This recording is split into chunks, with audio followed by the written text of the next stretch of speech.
Hello friends.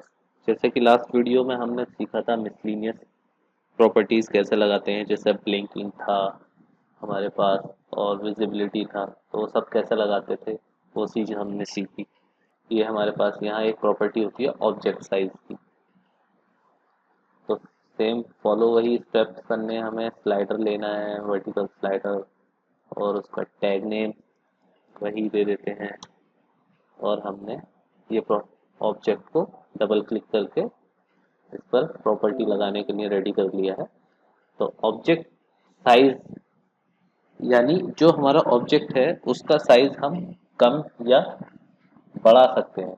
यानी basically इसमें बढ़ाना कुछ नहीं होता, रियल में बात होती है छोटे से बड़ा करने की या बड़े से छोटा करने की।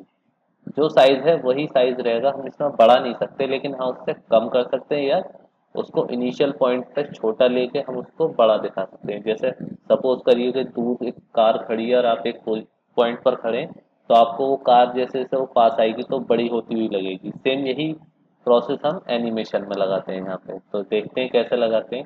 कि ये रहा एक हमारे पास ऑब्जेक्ट साइज। हाइट पर हमने क्लिक किया तो देखिए एट मैक्सिमम हाइट 100, यानी जो स्लाइडर की वैल्यू वो 100 हो और आपकी जो ऑब्जेक्ट की हाइट है वो 100% हो। ओके, S1 पे क्लिक किया हमने और इसको हमने ले लिया मिडिल में, यानी एंकर। या तो आप बॉटम से लेना चाहते हैं उसकी हाइट, या टॉप से लेना चाहते हैं, या मिडिल से। तो मैंने इसको मिडिल में सेव कर दिया, यानी वो मुझे ऑब्जेक्ट जो है उसकी हाइट बड़ी होती हुई दिखे उसके मिडिल पॉइंट से। तो S1 दे दिया और ओके करा। ओके, और ये अगेन मैं रन करेगा। देखिए जैसे जैसे मेरा स्लाइडर ऑटोमेटिक वैल्यू बढ़ती जा रही है उसकी, वैसे वैसे इसकी ऑब्जेक्ट की हाइट बढ़ती जा रही है दोनों पोजीशन में, अपवर्ड भी और डाउनवर्ड।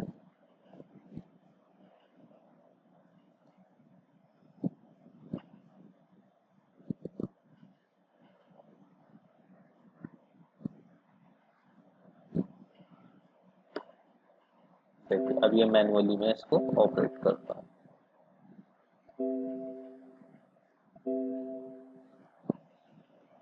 अब इसी प्रोसेस पे हमने विड्थ में भी लगा दिया। अभी हाइट पे लगाया था, अब हम इसको विड्थ में भी ले लेते हैं। एस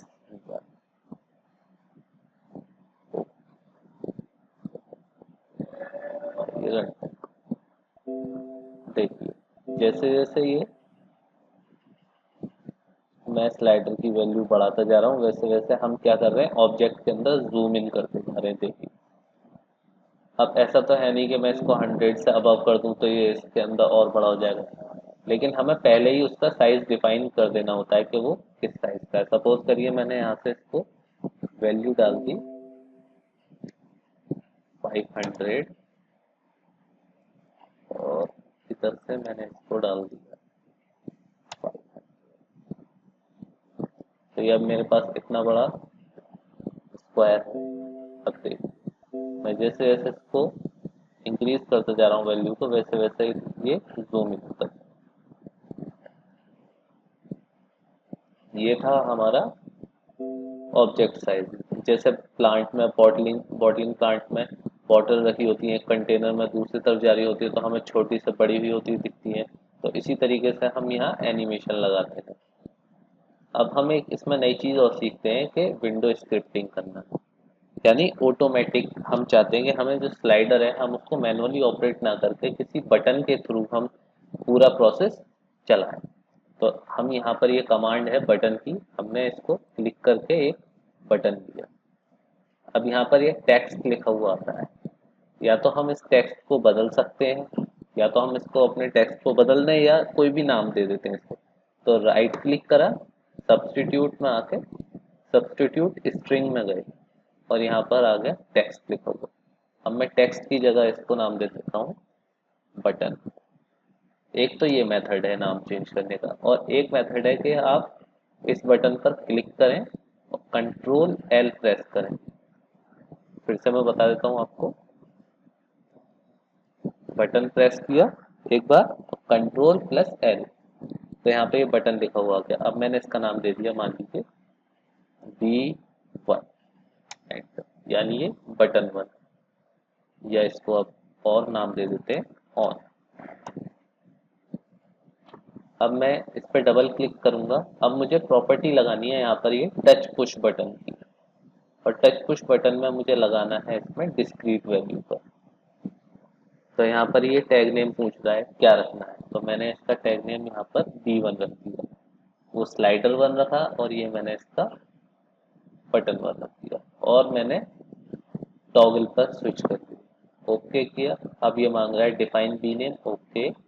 हम इसको टाइप में मेमोरी डिस्क्रीट में ही रखेंगे, ओके करेंगे, सेव करेंगे और क्लोज कर देंगे, ओके। अब हम इस पे काम करते हैं, विंडो स्क्रिप्ट लिखते हैं। तो राइट क्लिक करते हैं इस विंडो के अंदर और एक विंडो स्क्रिप्ट लिखते हैं। अब विंडो स्क्रिप्ट कुछ नहीं है, एक छोटा सा प्रोग्राम हम लिखते हैं कि ताकि जो हमारा प्रोसेस है वो ऑटोमेटिक चले या मैनुअली चले, ओके। तो हम इसको ऑटोमेटिक बनाने के लिए हमें इसमें कुछ विंडो स्क्रिप्टिंग लिखेंगे। कि वो विंडो स्क्रिप्ट लिखी कैसे जाएगी देखते हैं। सबसे पहले हम यहाँ लिखेंगे इफ की कंडीशन लगाएंगे। यहाँ सिर्फ यही कंडीशन लगेंगी, इफ, एल्स, एंड, और, नॉट, और ग्रेटर देन, और ये सारी वैल्यू। तो या तो आप यहाँ से सिलेक्ट कर लीजिए या कीबोर्ड से टाइप कर लीजिए। तो हमने इफ जो हमारा B1 है यानी बटन 1 का टैग नेम क्या लिखा, ऑन जो बटन है उसका नाम क्या रखा है हमने B1। B1 equals to 1। जब B1 इक्वल्स टू 1 हो, और यानी एंड, और स्लाइडर कब कितना हो, हमारा स्लाइडर S1 100 से कम हो, ठीक है। यानी B1 जो है 1 के बराबर हो और स्लाइडर कब हो, 100 से कम हो, तब क्या करना है हमें, देन। दोस्तों अगर आपको ये वीडियो पसंद आया तो आप इसे लाइक S1 करें, सब्सक्राइब करें मेरे चैनल को। जो हमारे पास स्लाइडर 1 है वो क्या होना चाहिए, एक एक इंक्रीमेंट होना चाहिए उसके अंदर। यानी स्लाइडर की वैल्यू 0, 1, 2, 3, 4, 5 इस तरीके से बढ़नी चाहिए, अप टू कब, कहाँ तक, 100 तक। एल्स, और जैसे ही 100 हो जाए तो वो वैल्यू क्या कर देगा, वो उसको अगेन इक्वल्स टू 0। और अब हम क्या करेंगे, इसको एंड इफ कर देंगे कंडीशन को। और हमें ये प्रोसेस कितने सेकंड के अंदर चाहिए, मतलब कितने सेकंड के अंदर चेंज होना चाहिए, 1 मिली सेकंड के अंदर। यहाँ पर अगर आप जितनी वैल्यू ज़्यादा डालोगे उतना ही फास्ट काम करेगा। तो हमें 1 मिली सेकंड के अंदर चेंज चाहिए हर वैल्यू के अंदर। तो ओके कर देते हैं, कन्वर्ट करेंगे, वैलिडेट करेंगे और ओके करेंगे, और हम इसके रन टाइम। तो देखिए मैं स्लाइडर को बढ़ा रहा हूँ तो कुछ फर्क नहीं पड़ रहा है इस पर, देखिए। और जैसे ही मैं इसको प्रेस करूंगा स्लाइडर की वैल्यू ऑटोमेटिकली बढ़ने लगी। अब मैं देखिए नीचे भी कर देता हूँ, इसको ऊपर भी कर लूंगा, और मैंने ये बटन जैसे ही अगेन प्रेस किया फौरन ये अपनी इनिशियल पोजीशन 0 पर चला गया। अब फिर से हम डेवलपमेंट में जाते हैं, इस पर कोई कमांड लगाते हैं। अब मैं चाहता हूँ कि ये परसेंटेज फिल होना चाहिए,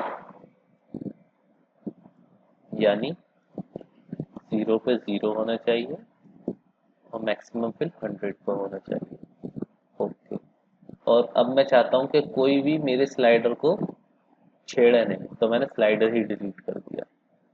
अब सिर्फ मेरा प्रोसेस इस बटन के प्रोसेस पे चलेगा। अब मैं इस बटन को दबाऊंगा तो खाली, अब मैंने फिर से इस बटन को दबाया तो मेरा 10 फिर से फिल होने लगा। अब कोई भी इसमें कोई स्लाइडर को छेड़छाड़ नहीं कर सकता। तो देखिए अब सिर्फ ये सिर्फ बटन के ऊपर चल रहा है प्रोसेस।